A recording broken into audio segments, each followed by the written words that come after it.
السلام علیکم خوبصورت سامعین اور ناظرین، خوش آمدید آپ کا اردو نینجا چینل میں۔ پچھلی ویڈیو میں ہم نے پہلا چیپٹر ہوتی ہے سحر پیدا کا 7واں پارٹ دائی حلیمہ کے گھر برکتیں ہی برکتیں سنا تھا۔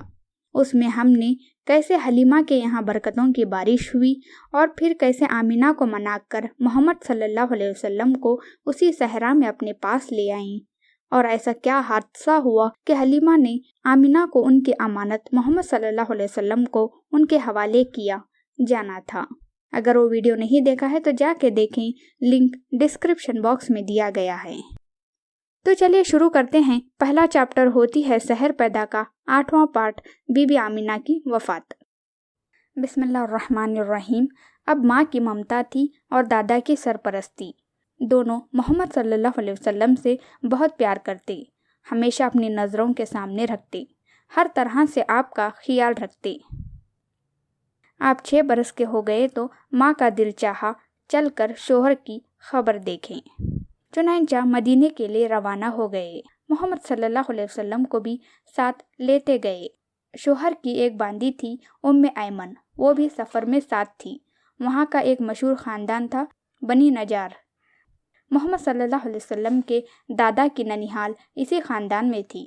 بی بی آمینہ جا کر وہیں ٹھہرے۔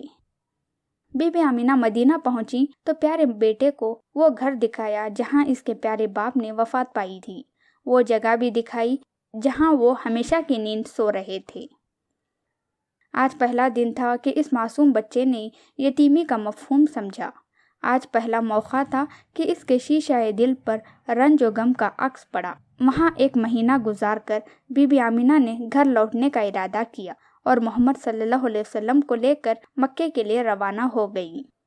شوہر کی طرح بی بی آمینہ بھی راستے میں بیمار پڑ گئیں۔ مکے اور مدینے کے بیچ میں ایک گاؤں ہے ابوا۔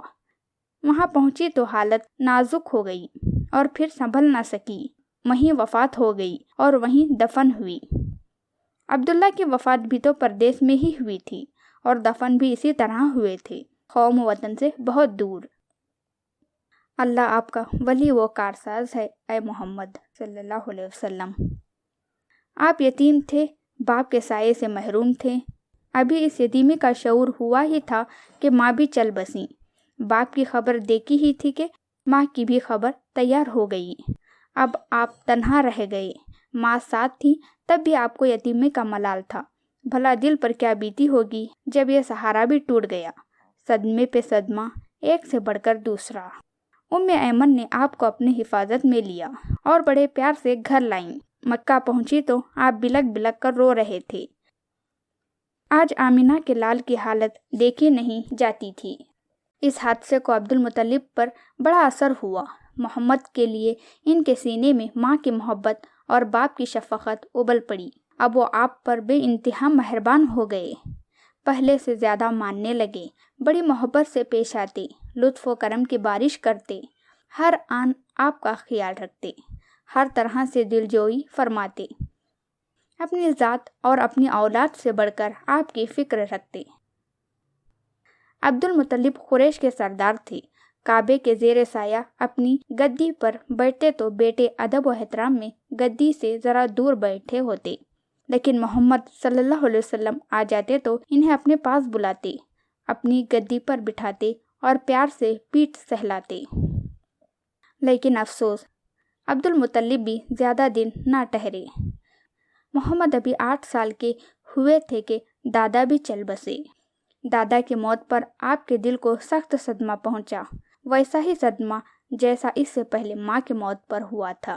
نہیں، دادا کا غم ماں کے غم سے بھی سوا تھا۔ اب آپ کچھ سمجھدار ہو چکے تھے، شعور بیدار ہو رہا تھا، جذبات اور احساسات میں وسعت اور گہرائی آ رہی تھی، لطف و محبت کی حقیقت کو سمجھنے لگے تھے، نوازش و کرم کی قدر و قیمت پہچاننے لگے تھے۔